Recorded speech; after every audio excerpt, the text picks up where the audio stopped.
la Radio Gospel vous présente Au centre de l'amitié avec Stéphane Fauché.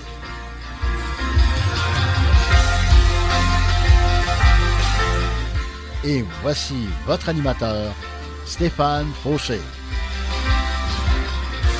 Bonjour et bienvenue, chers amis. Que la grâce et la paix du Seigneur Jésus-Christ lui-même nous soient accordées. Amen. Et pour tous ceux qui ne le savaient pas, j'ai maintenant ma chaîne YouTube et vous trouverez une bonne partie de mes émissions de radio. Vous pouvez vous y abonner en cherchant Deep Steven, D-E-E-P-S-T-E-V-E-N, en 2 mots. Je vous encourage également à mettre un pouce, de liker mes vidéos, de les partager et d'ajouter des commentaires afin que plus de personnes prennent connaissance de Jésus et de sa parole. Soyez richement bénis. J'espère que vous êtes en forme. Aujourd'hui, on a beaucoup de lectures à faire. Alors, à vos Bibles, et oui, vous êtes à une station 100% chrétienne, et on va lire la Bible ensemble. Alors, procurez-vous une Bible immédiatement et attachez vos ceintures. On va décoller et on va s'en aller dans l'Ancien Testament. Et le titre de mon message d'aujourd'hui, l'obéissance donne naissance au miracle. Le croyez-vous? L'obéissance donne naissance au miracle. Plongeons nos regards dans la parole de Dieu. 1 Samuel 15, 22. Alors Samuel dit, « Qu'est-ce que le Seigneur aime mieux? L'obéissance à sa parole ou bien les sacrifices d'animaux? L'obéissance vaut mieux que les sacrifices des animaux les plus gros. » Nous dit 1 Samuel 15, 22. Dieu, ce qu'il désire le plus, c'est l'obéissance à sa parole, plus que les sacrifices d'animaux. Je voulais vous donner le punch tout de suite, mais je vais vous garder en haleine jusqu'à la fin. Puis, on va parler de l'obéissance, mais juste à la fin. Dans le sens que je vais vous expliquer en détail c'est quoi la vraie obéissance. Aujourd'hui, pour nous aujourd'hui. Là, je vais vous lire quelques passages de l'Ancien Testament, mais pour nous aujourd'hui, qu'est-ce que ça veut dire? On va lire Exode 2, 2 à 4.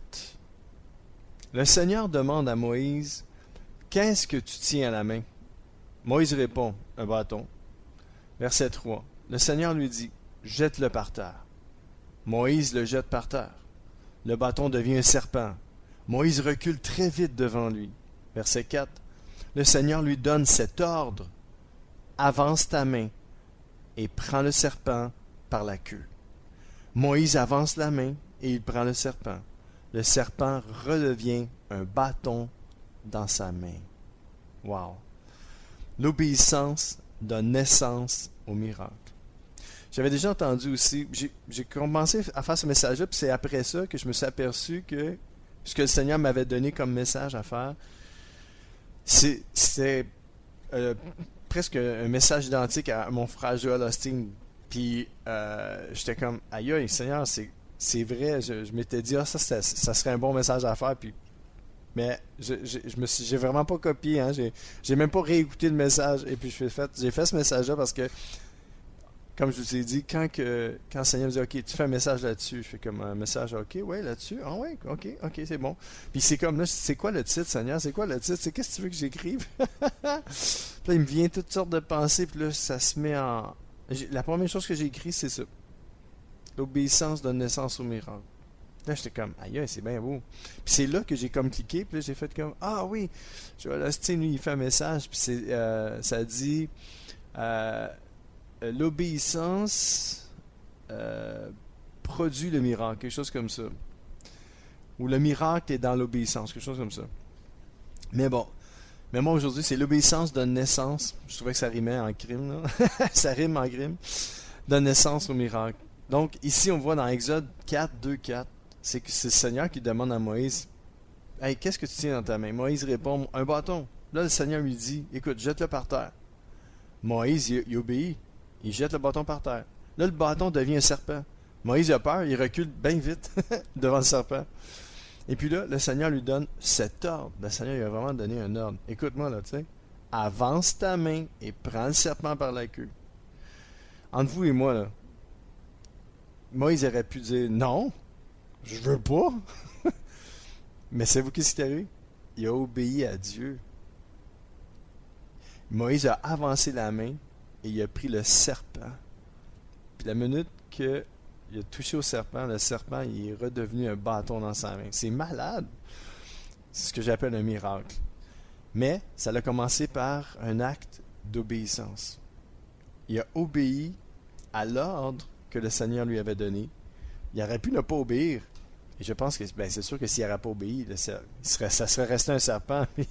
Moïse aurait eu peur, mais malgré la peur de Moïse, Moïse a quand même obéi à Dieu, puis en prenant le serpent par la queue, paf, le serpent est redevenu un bâton dans sa main.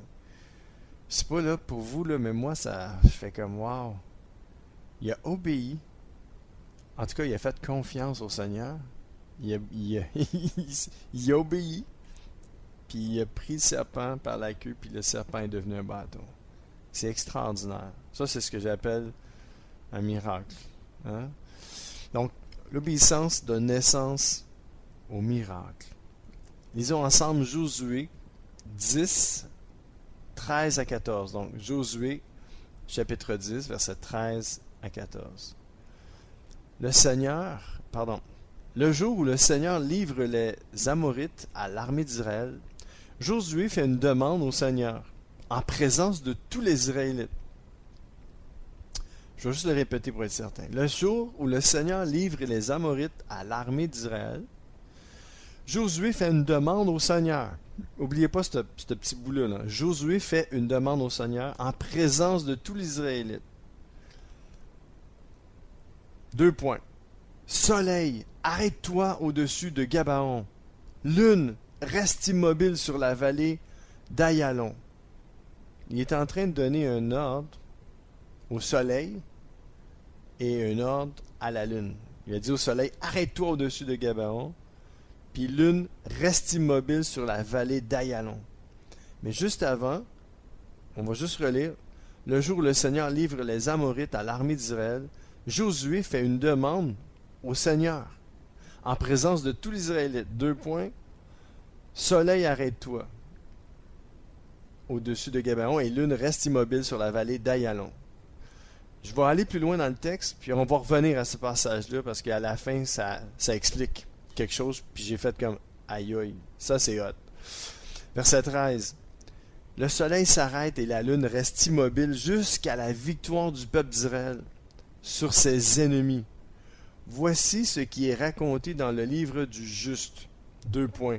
Le soleil est resté immobile au milieu du ciel et il a retardé son coucher pendant presque un jour entier. Verset 14. Ni avant, ni après, il n'y a eu un jour comme celui-là. Ce jour-là, virgule, le Seigneur, ça c'est hot là, moi j'ai failli tomber en bas de ma chaise quand j'ai lu ça, j'ai dit attends une minute, si tu vraiment écrit ça, j'ai été voir plusieurs versions. C'est écrit différemment, mais j'ai aimé cette version-là, c'est paroles de vie. Puis ça m'a étonné, mais en même temps, quand tu comprends le passage là, au début, là tu comprends mieux. Ça dit, ni avant, verset 14, donc toujours dans Josué 10, 14, ni avant ni après, il n'y a eu un jour comme celui-là. Ce jour-là, le Seigneur a obéi à un homme, car le Seigneur lui-même combattait pour Israël. À ce moment-là, le Seigneur était vraiment avec Israël, puis il combattait pour lui. Et quand on lit au début là, du verset 13, le jour où le Seigneur livre les Amorites à l'armée d'Israël, Josué fait une demande au Seigneur.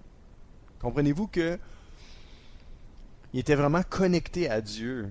Il s'est adressé au soleil, il s'est adressé à la lune, il leur a donné un ordre au soleil et à la lune. OK? Puis, le soleil est resté immobile au milieu du ciel, puis il a retardé son coucher pendant presque un jour. OK? Et puis, après ça, la lune, c'était la même chose. La lune, elle n'a pas bougé. La lune, elle est restée immobile jusqu'à la victoire du peuple d'Israël. Le soleil s'est arrêté, la lune est restée immobile. Puis ça, parce que ici, Josué a donné un ordre au soleil, il a donné un ordre à la lune, avec l'aide du Seigneur. Parce que ça dit ici, Josué fait une demande au Seigneur, en présence de tous les Israélites. Fait que quand il a donné l'ordre au soleil, là, puis qu'il a donné l'ordre à la lune de ne pas bouger, puis au soleil de s'arrêter, ça s'est vraiment arrêté. La lune est restée immobile. Mais, à la fin du verset 14, quand ça dit, ce jour-là, le Seigneur a obéi à un homme. Ni avant ni après, il n'y a eu un jour comme celui-là. C'est jamais arrivé. Ce jour-là, le Seigneur a obéi à un homme. Et moi, je fais comme, attends une minute, Seigneur, toi, t'obéis qu'à toi, là. T'es Dieu quand même, là. Tu te laisses-tu manipuler comme ça? Non, non, le Seigneur s'est pas fait manipuler, car le Seigneur lui-même combattait pour Israël. Le Seigneur était avec Josué, le Seigneur était avec Israël. Puis ce qu'il faut comprendre, c'est écrit au début du verset 13, comme je dis, c'est que Josué a fait une demande au Seigneur, en présence de tous les Israélites. Fait que quand que Josué parlait, en fait, quand il a prié, on prie juste, il y a un seul Dieu, on prie Dieu, on prie l'Éternel. Puis quand on s'adresse à lui, ben là, c'est sûr que ça a été comme pris comme genre, ce jour-là, le Seigneur a obéi à un homme. C'est comme...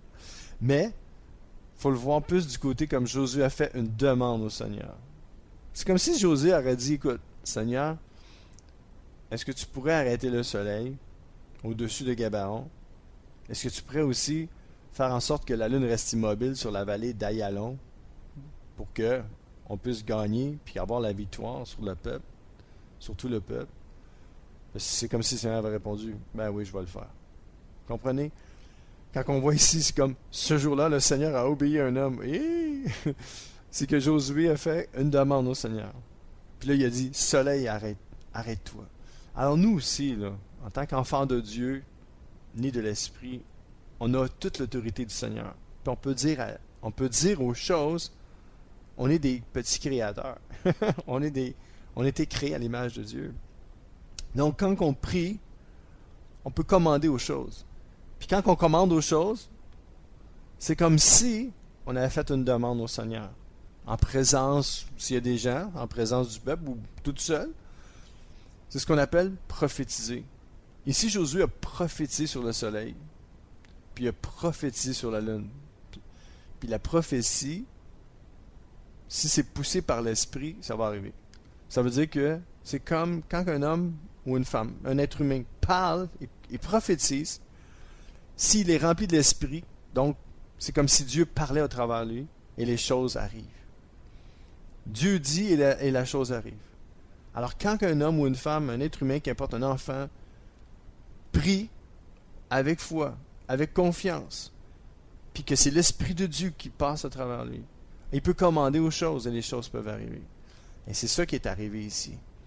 Le soleil s'est arrêté et la lune, elle a resté immobile pendant presque une journée pour que Josué ait la victoire, comme ça dit ici, jusqu'à la victoire du peuple d'Israël sur ses ennemis. Aujourd'hui, êtes-vous dans un combat?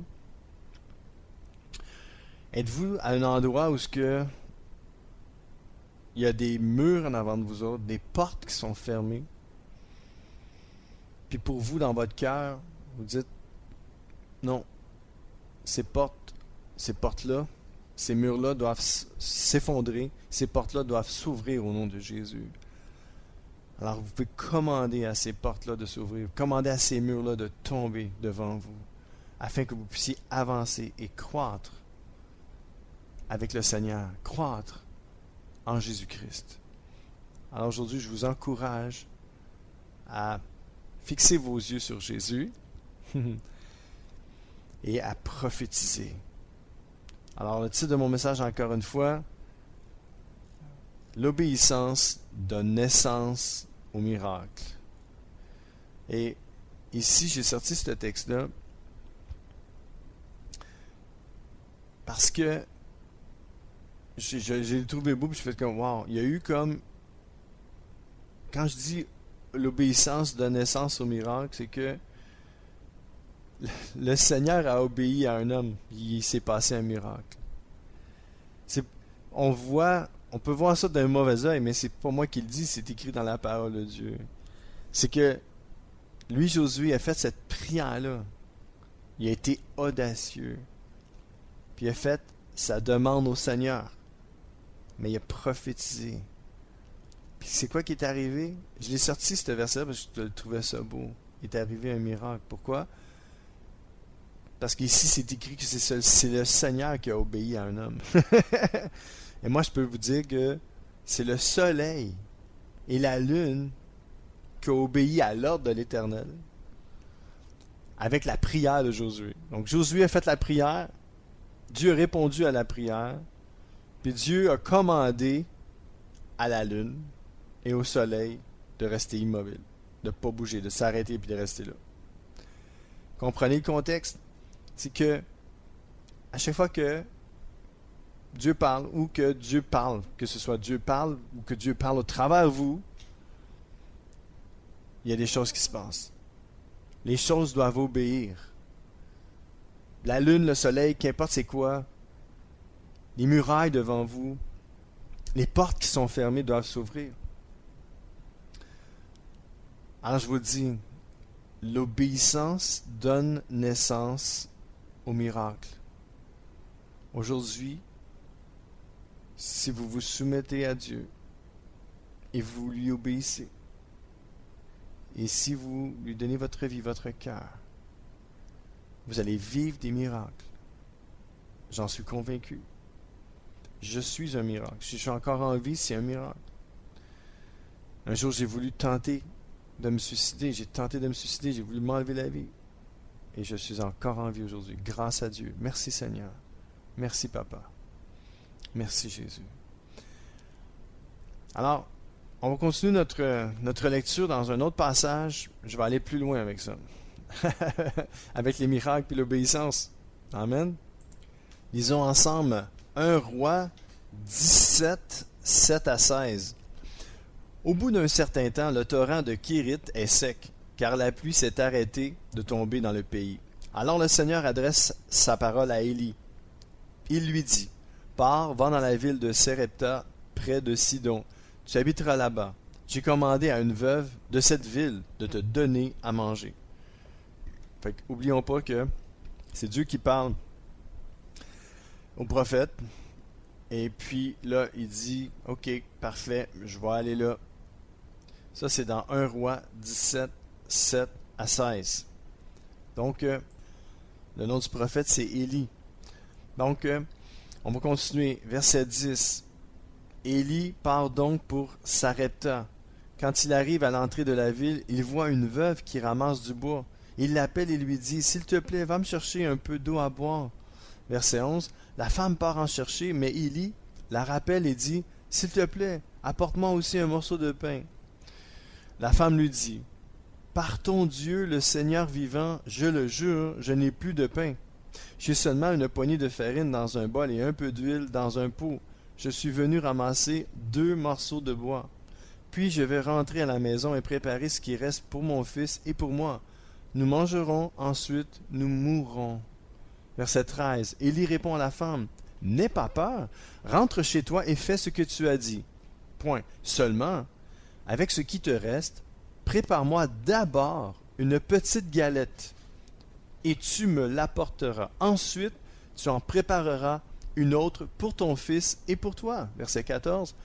En effet, voici ce que dit le Seigneur, Dieu d'Israël.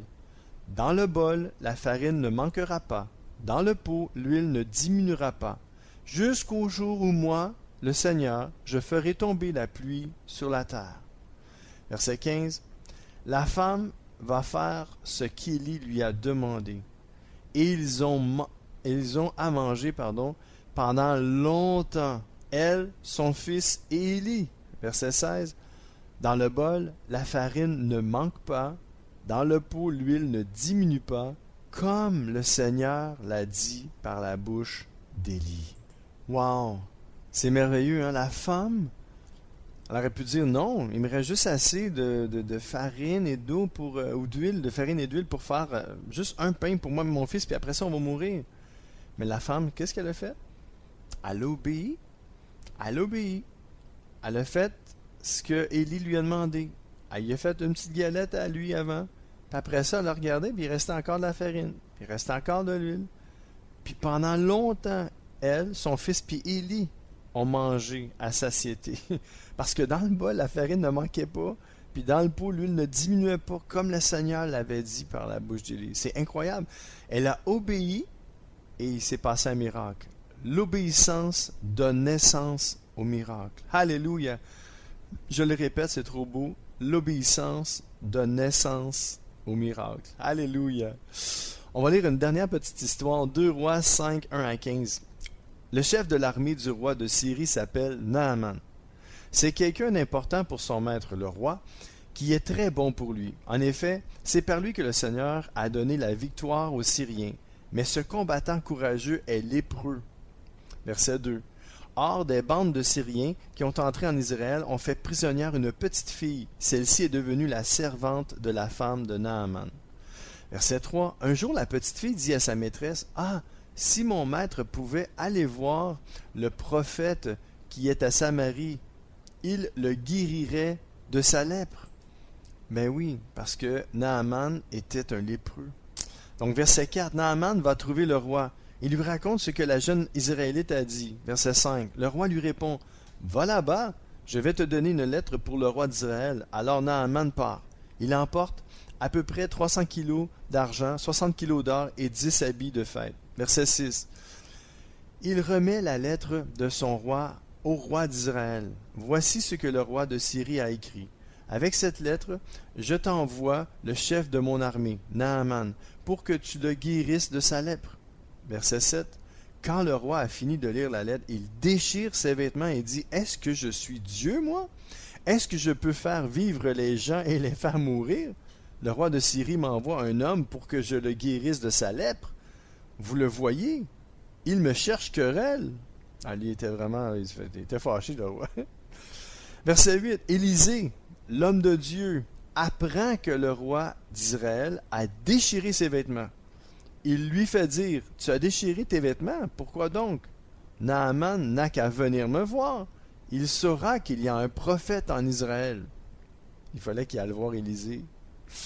Verset 9, Naaman arrive avec son char et ses chevaux, et il s'arrête à l'entrée de la maison d'Élisée. Verset 10, Élisée envoie un messager pour lui dire, « Va te laver 7 fois dans le fleuve. » Imagine-toi, c'est pas Élisée qui va voir Naaman. C'est Élisée qui envoie un messager pour lui dire, « Va te laver 7 fois dans le fleuve Jourdain.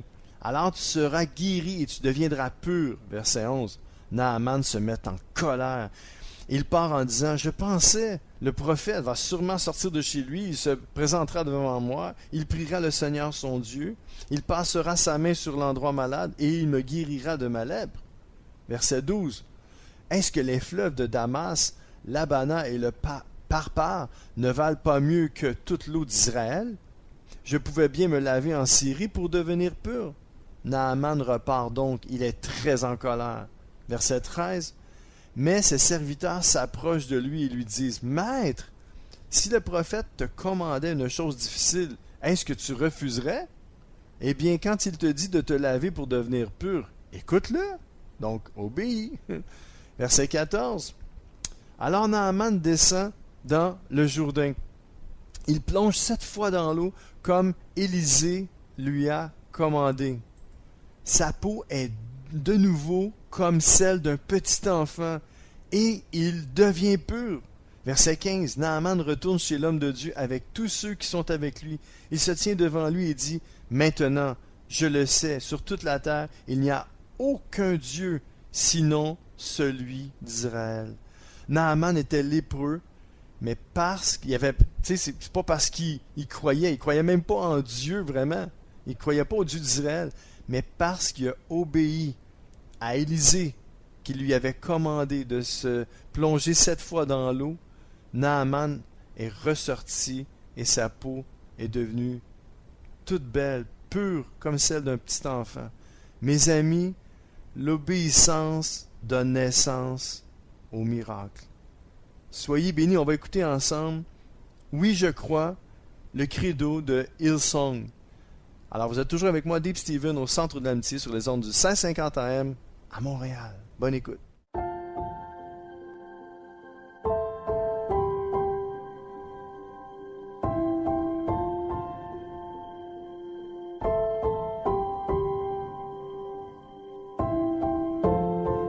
Notre Père éternel, toi qui as tout créé, Dieu tout-puissant,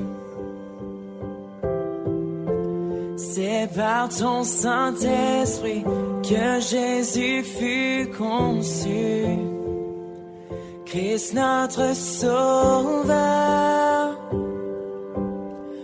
Oui, je crois en Dieu notre Père, oui, je crois en Christ son Fils, oui, je crois en ton Saint-Esprit, ô Trinité divine. Oui, je crois à la résurrection, que nous vivrons à jamais. Car oui, je crois dans le nom de Jésus.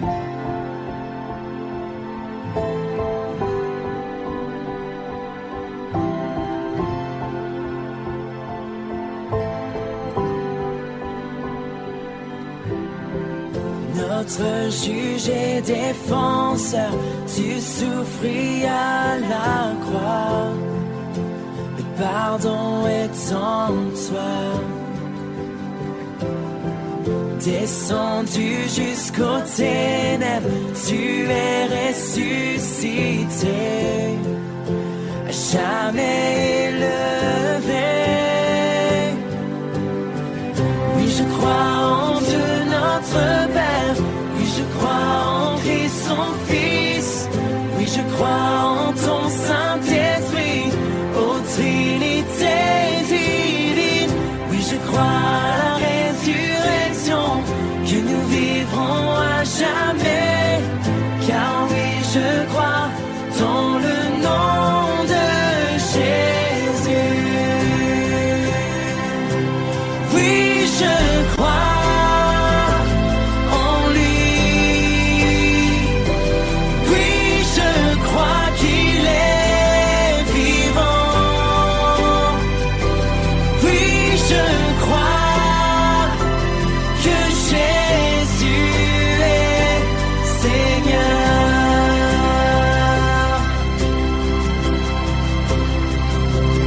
Oui, je crois en lui. Oui, je crois qu'il est vivant. Oui, je crois que Jésus est Seigneur.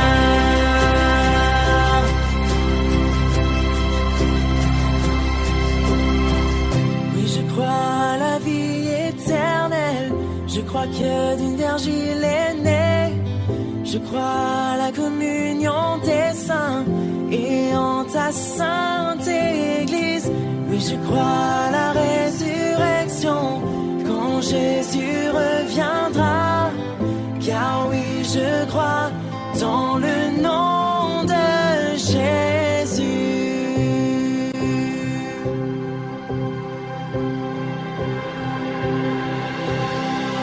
Oui, je crois en Dieu notre Père, oui, je crois en Christ son Fils, oui, je crois en ton Saint-Esprit, ô Trinité divine. Oui, je crois à la résurrection, que nous vivrons à jamais. Car oui, je crois dans le nom de Jésus. Oui, je crois en Dieu notre Père, oui, je crois en Christ son Fils, oui, je crois en ton Saint-Esprit, ô Trinité divine. Oui, je crois à la résurrection, que nous vivrons à jamais. Car oui, je crois dans le nom de Jésus. Car oui, je crois dans le nom de Jésus.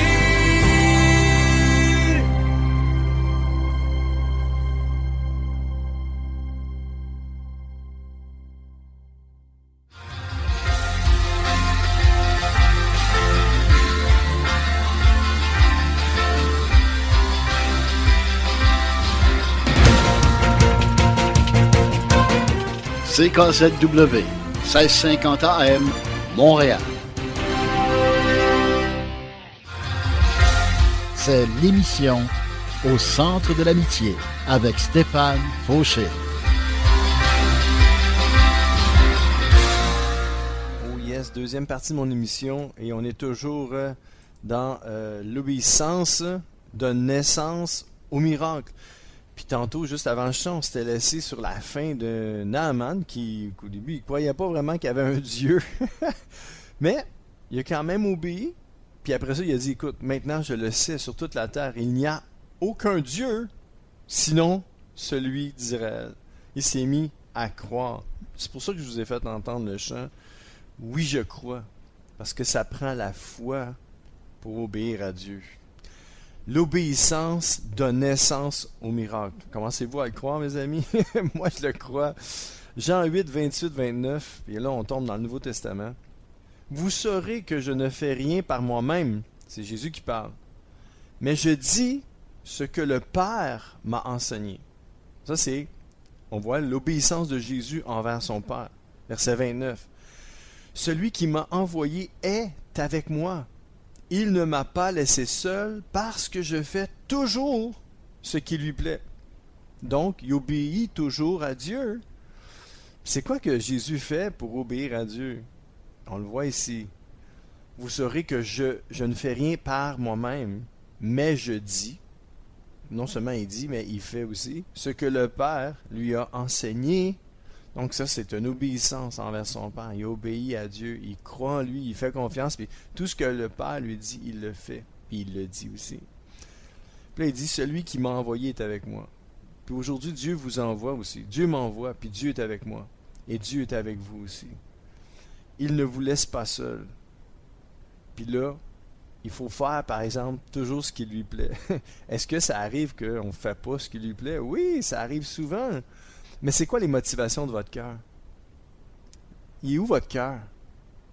C'est quoi les motifs qui vous fait bouger, qui vous font prendre des décisions? Ce que Dieu regarde au cœur, et c'est dans le cœur de Dieu, c'est dans le cœur de Dieu de voir dans nos cœurs, et c'est dans le cœur que Dieu travaille. Si Dieu voit votre cœur, puis il voit que vos intentions sont bonnes, sont pures, vous voulez lui obéir, vous voulez croire en lui, vous voulez lui faire confiance, vous faites tout pour lui obéir, même si vous arrivez de ne pas vraiment obéir, Dieu voit l'intention de votre cœur. C'est sûr que si dans votre cœur, vous n'avez aucune intention de lui obéir, attendez-vous pas à aucun miracle. Non. Parce que Dieu, lui, voit dans le cœur, puis il voit les intentions du cœur. Mais si vous avez toujours l'intention de lui obéir, l'intention de lui être agréable, comme nous dit Jésus, parce que je fais toujours ce qui lui plaît, ce qui lui est agréable, si dans votre cœur, dans vos intentions les plus profondes, c'est ça, c'est que vous voulez obéir à Dieu, vous voulez lui être agréable, vous voulez faire tout ce qui lui plaît à Dieu, mais sachez que des miracles qui vont être accomplis si dans votre cœur vous avez cette intention-là d'obéir à Dieu, de faire ce qui lui plaît. Alors si vous avez cette intention-là dans le fond de votre cœur, c'est sûr et certain que vous obéissez au Seigneur, puis cette obéissance-là va donner naissance au miracle. Qu'importe c'est quoi le miracle, petit, grand, moyen, il n'y a pas... un miracle, c'est un miracle. La nouvelle naissance, c'est un miracle. Vous avez à cœur d'amener quelqu'un à Jésus, vous dites, moi, là, ça fait longtemps que je prie pour quelqu'un, Seigneur, donne-moi les mots, je te prie pour cette personne-là, de te faire connaître à elle, de te révéler à elle, de lui donner la foi afin qu'elle puisse croire en toi. Alors, si vous faites ça, puis vous croyez, vous obéissez carrément à la parole de Dieu, parce que vous lui témoignez aussi. Vous allez vers elle, vous lui témoignez. Même si des fois, elle vous repousse, puis elle vous dit, écoute, moi, je veux rien savoir. Tu dis, ok, écoute, mais tu peux pas m'empêcher de prier pour toi.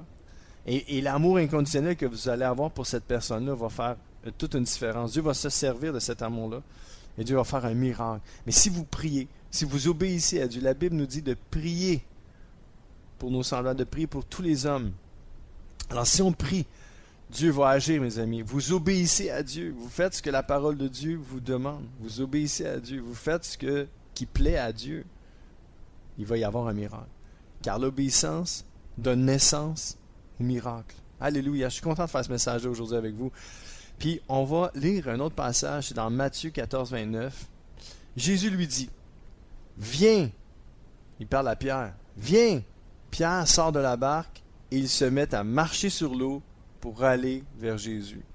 Je n'ai pas mis tout le texte, mais vous comprenez que les disciples étaient dans le bateau, puis là, ils voient Jésus marcher sur l'eau, puis lui, Pierre, il fait comme, « Hey, si c'est toi, Seigneur, ordonne que j'aille sur l'eau. » Jésus lui dit, « Viens !» Puis qu'est-ce qu'il a fait, Pierre? Il n'a pas fait comme, « Ben non, Seigneur, ok, mais non, mais c'est parce qu'il a dit, ordonne-moi. Ordonne-moi d'aller vers toi. » Puis Jésus lui a dit, « Viens !» Il a comme ordonné, « Viens, ah ouais, viens !» Puis Pierre, par la foi, il a saisi ça. Il a obéi à Jésus. Ouais, il est sorti de la barque, le petit gars là. Il est sorti de la barque. Puis il s'est mis à marcher sur l'eau pour aller vers Jésus. Il a commencé à marcher sur l'eau, lui aussi. Pas juste Jésus, Pierre aussi. Wow! Miracle, mes amis. L'obéissance donne naissance au miracle. Lisons ensemble Luc 9, 12, 17. C'est bientôt la fin du jour, les 12 apôtres s'approchent de Jésus et lui disent, « Renvoie les gens dans les villages et les maisons des environs. Là, ils trouveront un lieu pour loger et quelque chose à manger. En effet, ici, nous sommes dans un endroit désert. » Verset 13. Mais Jésus leur répond, « Donnez-leur vous-même à manger. » Les disciples disent, « Nous avons seulement 5 pains et 2 poissons. Est-ce que nous devons aller acheter à manger pour tout le monde? » Verset 14. Il y a environ 5000 hommes. Jésus dit à ses disciples, « Faites asseoir les gens par groupe de 50 à peu près. » Verset 15, la clé. Ils obéissent. Ils obéissent et font asseoir tout le monde. Ils ont obéi à Jésus. Jésus a dit de faire ça, puis ils l'ont fait. Verset 16, Jésus prend les 5 pains et les 2 poissons. Il lève les yeux vers le ciel, il dit une prière de bénédiction sur les pains et sur les poissons. Il les partage et les donne aux disciples. Alors les disciples les distribuent à la foule. Verset 17, tous mangent autant qu'ils veulent et on emporte dans 12 paniers les morceaux qui restent. Alléluia! Ils ont obéi au Seigneur Jésus. Ils ont fait ce que Jésus leur avait demandé. Ils ont cru en ses paroles. Ils ont cru. Ils ont eu la foi. Ils ont fait comme, écoute, c'est Jésus, là. On va l'écouter. On va lui obéir. Puis il s'est passé un miracle. Il y avait 5000 personnes, là. Et puis tout le monde a mangé. À sa fin, non seulement tout le monde a mangé, mais ils ont pu rapporter 12 paniers bien pleins de poissons et de pain. Ça, là, c'est ce que j'appelle un miracle. Amen. Alors, mes amis, aujourd'hui, là, faites confiance au Seigneur, croyez en lui de tout votre cœur, et Dieu va faire des miracles. Alléluia. Jean 9, 1 à 7. Sur le chemin, Jésus voit un homme qui est aveugle depuis sa naissance. Les disciples de Jésus demandent, « Maître, cet homme est aveugle depuis sa naissance. Donc, qui a péché, lui ou ses parents? » Verset 3. Jésus répond, « Ni lui, ni ses parents. Mais puisqu'il est aveugle, on va reconnaître clairement que Dieu agit pour lui. » Verset 4. « Pendant le jour, nous devons accomplir le travail de celui qui m'a envoyé. La nuit arrive et personne ne pourra travailler. » Verset 5. « Pendant que je suis dans le monde, je suis la lumière du monde. » Ça, c'est Jésus qui parle. Verset 6. « Après que Jésus a dit cela, il crache par terre avec sa salive. Il fait de la boue et il met la boue sur les yeux de l'aveugle. » Verset 7. Ensuite, il lui dit, « Va te laver dans l'eau à Siloé. » Il lui donne un ordre. « Va te laver dans l'eau à Siloé. » Le nom Siloé veut dire « envoyé ». L'aveugle y va. Donc l'aveugle a obéi. L'aveugle y va et il se lave. Quand il revient, il voit clair. Alléluia! Miracle, mes amis. Encore. Alléluia! En voulez-vous des miracles? Obéissance donne naissance au miracle. Alléluia! Acte 14, 8 à 10. À Lystre. Ouais, c'est ça. À Lystre. L-Y-S-T-R-E. À Lystre, il y a un homme qui ne peut pas se tenir debout. Depuis sa naissance. Il est né puis il n'a jamais été capable de marcher. C'est ça que ça veut dire. Il était même pas capable de se tenir debout. Donc, il n'était pas capable de marcher. Il est infirme et n'a jamais pu marcher. C'est ce que je disais. Verset 9. Un jour, il écoute Paul parler. Paul le regarde et il voit que l'homme a la foi pour être guéri. Oh oh! L'homme a la foi pour être guéri. Verset 10. Alors il lui dit d'une voix forte, debout, mets-toi sur tes pieds. L'homme se lève d'un bond et se met à marcher. Alléluia! Wow, mes amis, écoutez là, ce gars-là, là, alléluia, depuis sa naissance, il n'avait jamais été capable de se tenir debout. Donc, il n'a jamais pu marcher. Puis là, un jour, il écoute Paul parler. Mais là, Paul, il le regarde, puis là, tout d'un coup, Paul s'aperçoit qu'il voit que l'homme, il a la foi pour être guéri. Il sent, il voit là, dans ses yeux, il dit que ce gars-là, il a la foi, il veut être guéri, puis il a la foi pour être guéri. Puis le verset 10, c'est clair. Alors, il lui dit d'une voix forte, « Hey, debout, mets-toi sur tes pieds. » Le gars, il a obéi. Il aurait pu rester là, dire, « Hey, t'es malade, toi, Paul? » Non, le gars, il avait la foi. Il croyait qu'il pouvait être guéri. Oui, il croyait. Puis il a dit, écoute, moi là, c'est mon dernier espoir. Mais il a cru. Il était là, puis il écoutait pas le parler. Il écoutait pas le prêcher, puis il dit, hey, moi là, je crois en ça, je crois en Jésus, puis je dis, il peut me guérir moi aussi. Fait que là, quand Paul a vu ça, il a dit, hey, toi là, debout, lève-toi, mets-toi sur tes pieds. Puis le gars, il s'est mis debout. L'homme s'est élevé. Mais il tenait pas debout, mais il était capable. Il s'est élevé d'un bond. Puis il s'est mis à marcher. Il avait tellement la foi. Il a cru, mes amis. Puis aujourd'hui, il marche. Gloire à Dieu. Êtes-vous dans une maladie quelconque? Êtes-vous pris dans un tourbillon de je sais pas, il y a quelque chose qui vous empêche d'avancer? Peut-être que c'est un péché. Peut-être que vous n'êtes pas libre. Peut-être qu'il y a un péché qui vous retient encore. Puis Dieu te dit, mon ami, j'étais avec toi. Puis si tu as la foi, je peux te délivrer de tout ça. Je peux ouvrir les portes que tu veux. Je peux faire fermer les portes que tu veux aussi. Ce Seigneur, tout est possible à Dieu. Alors mes amis, aujourd'hui, là, sans plus tarder, mettez votre foi en Jésus. Mettez votre foi en lui. Afin que vous puissiez vivre le miracle de l'obéissance. L'obéissance, c'est de croire en lui. C'est d'avoir la foi. C'est ça l'obéissance. On va le voir dans les versets plus loin. Mais ça me dit de vous faire entendre un chant maintenant. On va l'écouter ensemble. Et ce chant-là, c'est « Je veux croire ». Peut-être que vous dites, moi, j'ai de la misère à croire, mais je le veux. Ben, mon ami, aujourd'hui, tu es à la bonne place. Tu n'écoutes pas mon émission pour rien. Mon émission veut t'encourager à croire vraiment, à mettre ta confiance, ta pleine confiance dans le Seigneur Jésus-Christ, qui peut relever les morts, qui peut guérir, délivrer encore aujourd'hui. Alors où est-ce que tu m'écoutes, Dieu veut te sauver, Dieu veut te délivrer, Dieu veut te bénir, Dieu veut te transformer, te changer, veut faire de toi une nouvelle personne. Crois-le aujourd'hui, mon ami. Dieu est à l'œuvre encore aujourd'hui. Dieu t'aime d'un amour inconditionnel. Amen. Alors, on va écouter un chant qui s'intitule « Je veux croire ». Et ce chant-là est interprété par Claude et Julia Payan. Alors, soyez attentifs aux paroles. Parce que la foi naît de la parole de Dieu.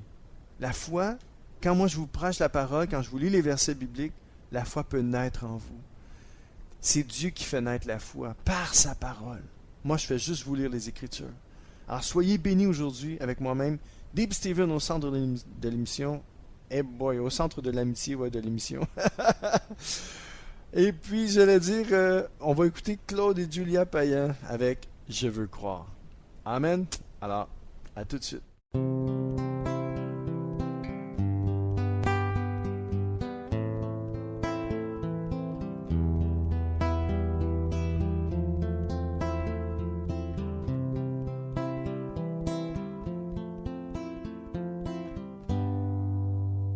Je ne veux pas croire par intérêt.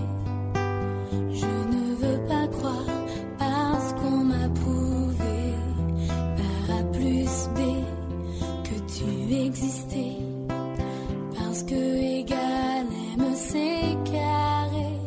Je ne veux pas croire bêtement. Je ne veux pas croire que par sentiment. Je veux croire en toi parce que dans mon cœur ta voix me dit que tu es Seigneur. Je veux croire, je veux croire parce que mon cœur me dit de croire que Jésus est le seul chemin, la vérité, la vie. Oui, je crois, car tu m'as montré la voie.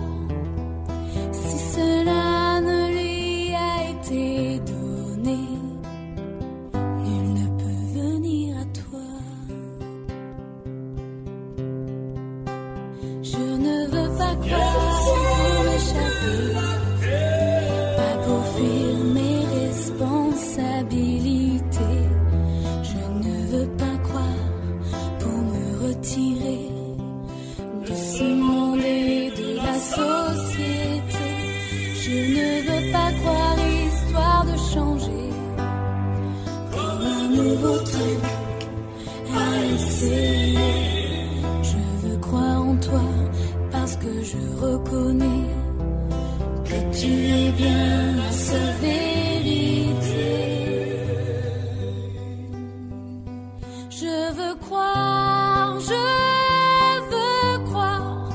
parce que mon cœur me dit de croire que Jésus est le seul chemin, la vérité, la vie.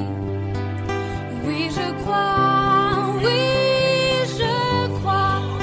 car tu m'as montré la voie. Si cela ne lui a été donné, nul ne peut venir à toi.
Presque arrivé à la fin de mon émission, mais j'ai encore plusieurs versets à vous mentionner.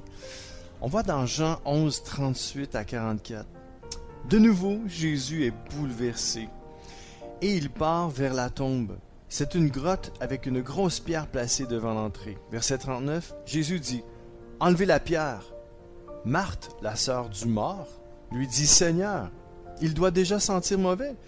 Il est là dans la tombe depuis 4 jours. » Verset 40. Mais Jésus lui répond « Je t'ai dit, si tu crois, tu verras la gloire de Dieu. » Verset 41. On enlève donc la pierre. Donc, il y en a qui ont obéi à Jésus. Jésus lève les yeux vers le ciel et il dit, « Père, je te dis merci parce que tu m'as exaucé. » Attends une minute, là. Le mort est encore mort, mais là, Jésus dit déjà merci, tu m'as déjà exaucé. Ça, là, c'est de la foi. Ça, c'est de la foi en tabarouette. Verset 42. Tu m'écoutes toujours. Ça, c'est Jésus qui parle à Dieu. Tu m'écoutes toujours, je le sais. Mais je dis cela à cause des gens qui sont autour de moi. Ainsi, ils pourront croire que tu m'as envoyé. Verset 43. Ensuite, Jésus crie d'une voix forte.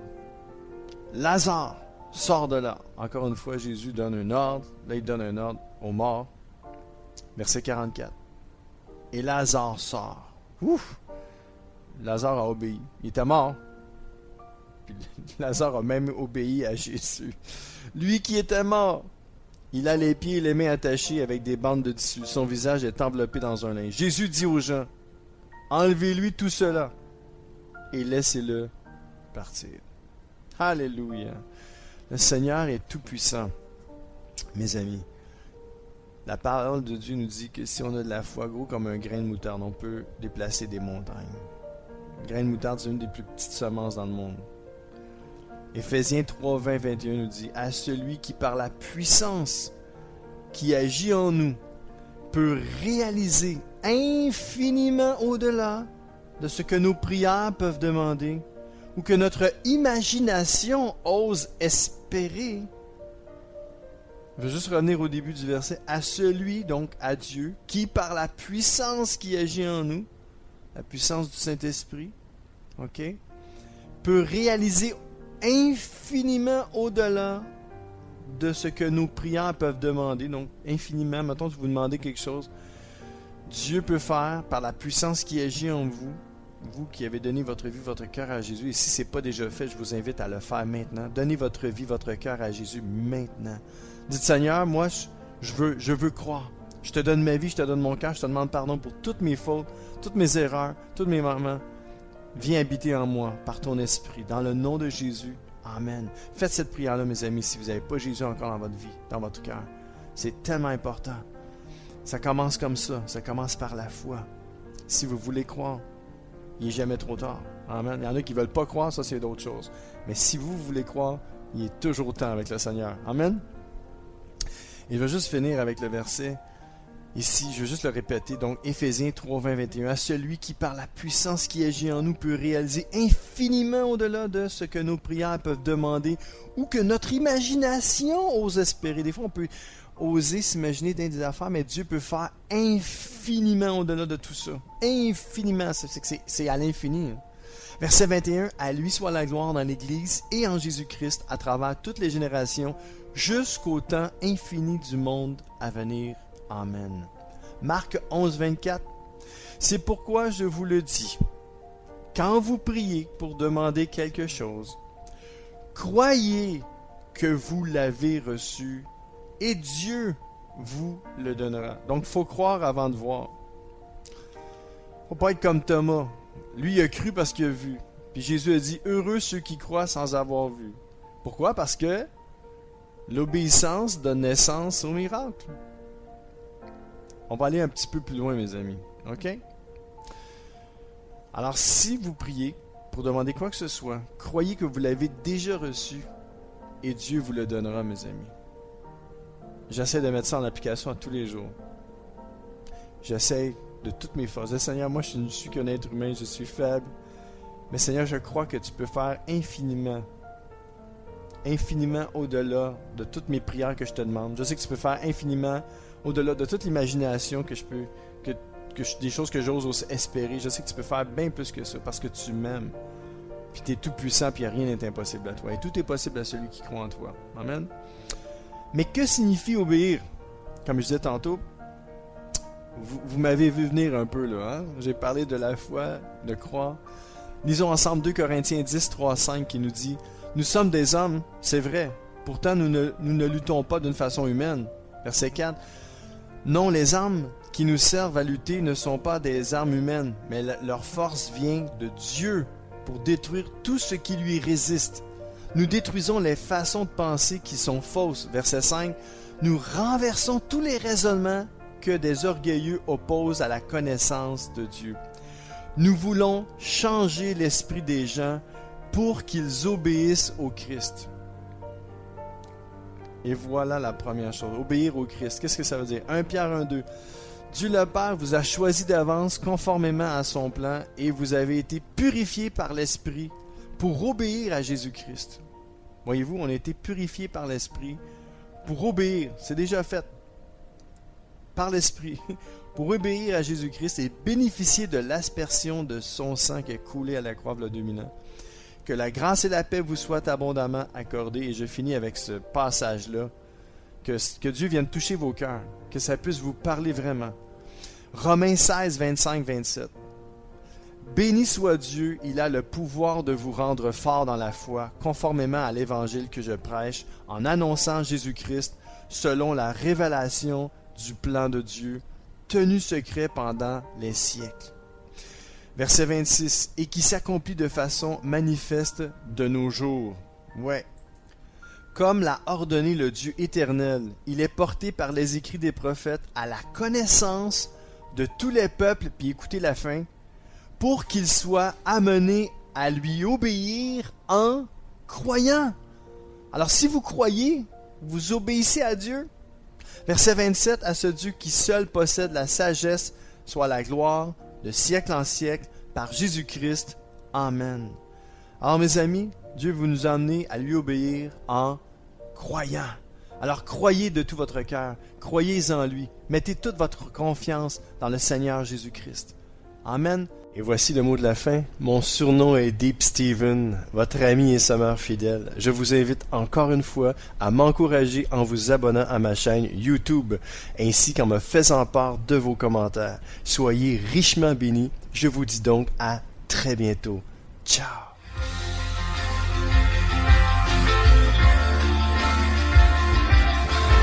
CK7W, la radio Gospel, vous a présenté l'émission Au centre de l'amitié avec Stéphane Fauché.